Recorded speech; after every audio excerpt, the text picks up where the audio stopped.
Well, you know what? I can't name specific people because I think that there's probably a chance that they're going to reopen this case, and I don't want to, step on anybody's feet or anything like that. But what I can tell you is Greg Kading, he's just wrong. I hate to be, I'll cut right to the chase. His theory is wrong, period. And to echo what Don was saying is, especially when I was doing my case, I cannot tell you how many times that I reached out to LAPD to be part of an operation.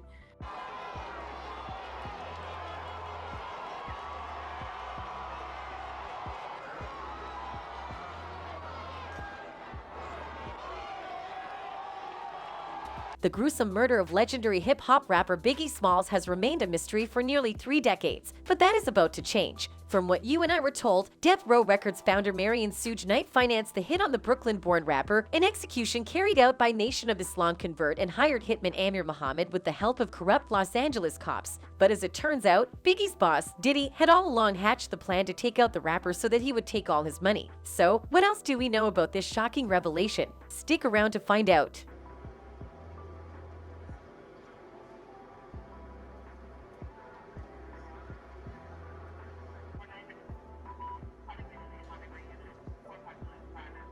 The murder of Christopher the Notorious B.I.G. Wallace has remained unsolved as far as the law is concerned for over 20 years. The Bad Boy Records rap phenomenon was gunned down on March 9, 1997, just 6 months after his friend turned foe Tupac Shakur. Every single time that this happened, that information would not only get leaked, but my whole thought process is like, look, everybody wants that question answered. Was LAPD involved in this murder?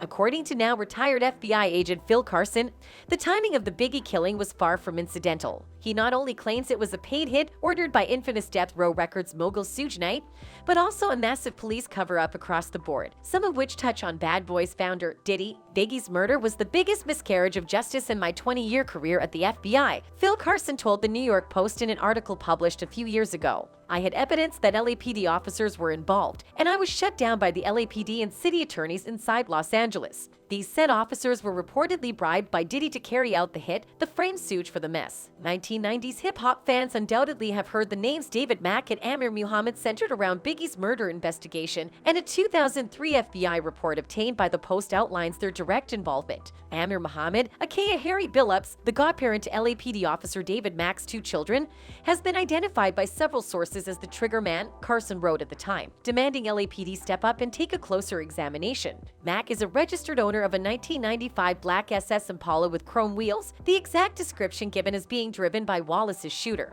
Mack was eventually cleared in Biggie's case, but the rampart corruption probe of the late 1990s discovered him to be a dirty cop, leading to his arrest in December 1997 for robbing a Los Angeles bank of nearly $1 million. He was sentenced to 14 years in prison and released in 2010. Even more remarkably, the written testimony claims Diddy, not Biggie, was the intended hit, but again the former FBI believes these are tactics Diddy used as diversionary tactics. During the wee hours of March 9th in Los Angeles, the Bad Boy team all partied out at the Peterson Automotive Museum, celebrating the pending release of B.I.G.'s final album, Life After Death. Diddy and Biggie left the party in separate vehicles, and the late hypnotized rapper's SUV was fired upon, striking him 4 times. Bros, I want to go back to this interview I did with him, right? He made a comment in this interview, and he said that Biggie and Puffy wasn't that close as Puffy makes it seem. What you think about him saying that? I don't believe they were. I don't believe they were that close because Big used to always clown him. You understand? But Big needed him. So the question is, why did they leave in different vehicles? And if you remember, on that fateful day, Biggie was set to perform in London, only for Diddy to cancel the whole thing and bring the rapper to his death spot. Was it coincidental? Well, it is. Following Biggie's murder, the LAPD had been so rattled by racial corruption in the aftermath of the Rodney King not guilty verdict, they were looking to avoid all sorts of friction and negative press. Carson says the U.S. Attorney's Office swept things involving the case under a rug in this case, likely a dusty file cabinet in the basement. In 2002, Biggie's mother, Valletta Wallace, filed a wrongful wrongful death lawsuit in the wake of the rampant allegations, but ultimately saw the case dismissed in 2010.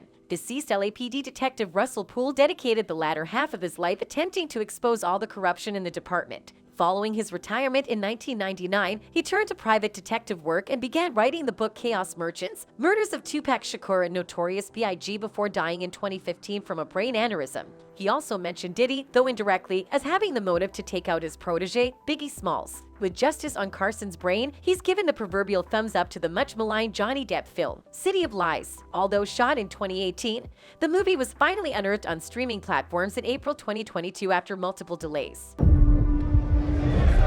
Hey, Biggie! 20 years ago, you were the lead detective on the Biggie Small case, right? City of Lies producer Don Sikorsky says he and director Brad Furman used the sealed FBI documents to construct the film, which stars Depp as Poole and Academy Award winner Forrest Whitaker as journalist Jack Johnson. When you read those sealed documents, there is overwhelming evidence that paints for you exactly who did the murder and why the LAPD covered it up, Sikorsky said, while also naming Amir Muhammad as the killer. The only person who had the influence and money to compromise the LAPD is none other than Diddy, and he is the same person who stood to benefit the most in the case of Biggie's death. Diddy's longtime foe and fellow rapper 50 Cent opened up in 2010, revealing how Diddy stood to benefit financially from Biggie's death. Speaking on Eminem's radio station, Shade 45, 50 Cent didn't pull any punches. Puffy is a bitch. You know how an ugly bitch surrounds herself with pretty girls. Well, he is the pretty bitch with the other girls around him. He will suck the life out of everyone he is around. 50 claimed Diddy is profiting from the memory of his late friend. Enough is enough, he declared in his Twitter petition, dubbed RIPBIG. Biggie's name should never have become Diddy's black card. When was the last time Diddy really was bigging up his brother, not bigging up his bank? In the 20-plus years since Notorious B.I.G.'s death, Diddy has undoubtedly made a cottage industry out of eulogizing his late collaborator. Besides the police sampling tribute I'll Be Missing You, a hit in 1997, Diddy's Bad Boy Records has issued 2 posthumous Biggie albums, with you know who rapping on each. Diddy has a frequent habit of dropping references to Notorious B.I.G. or his weeping mother into his own songs, and the Savvy Businessman sampled Biggie on his Angels single. And we shouldn't forget the Biggie biopic, Notorious, produced by, or you get the picture. But the track that finally sent 50 Cent over the edge is not even by Diddy. Instead, Ghost of Christopher Wallace is a single by rapper Jay Electronica, to which Diddy contributes a cameo. This is just getting disrespectful, 50 Cent said. This song doesn't really remind me of Biggie in any way, except for having the puffy background dancing and ad-libs intro that almost destroy a good song. Remember less than a month ago when Diddy said, "That's something I'm not going to talk about anymore." The G-Unit founder lamented at the time. And it's not only the FBI and 50 Cent who thinks Diddy took out Biggie in order to profit from his works. You won't believe it when I tell you who else does. Take a guess? Well, allow me to ease your burden.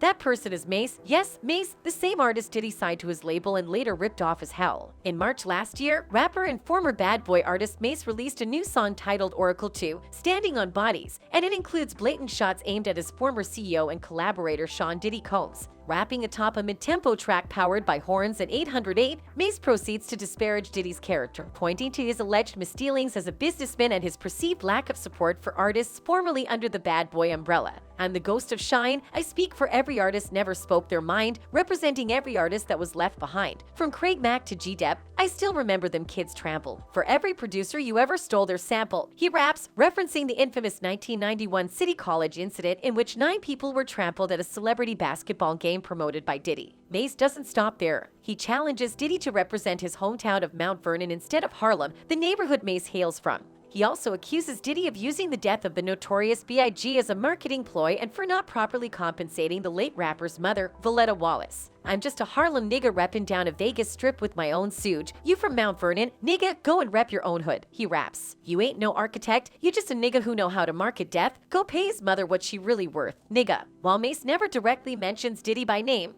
those familiar with both legends' history quickly attributed the rapper's bars on Oracle 2, Standing on Bodies, as slights towards the man he once topped the charts with during his own heyday. This isn't the first time Mase has called out Diddy. In 2020, following Diddy's comments regarding empowerment for black artists, he accused the music mogul of not practicing the principles he demanded of the music industry in his dealings with artists. I wanted to wait until I was financially great so I could ensure that I was addressing this from a pure place and not out of spite. To add insult, you keep screaming black excellence and love, but I know love isn't free, Mase wrote in a social media post. This is not black excellence at all. So, there you have it, 3 different people pointing the finger at Diddy for taking out Biggie for financial gain. The former FBI agent, 50 Cent, and Mace. Do you still need more proof?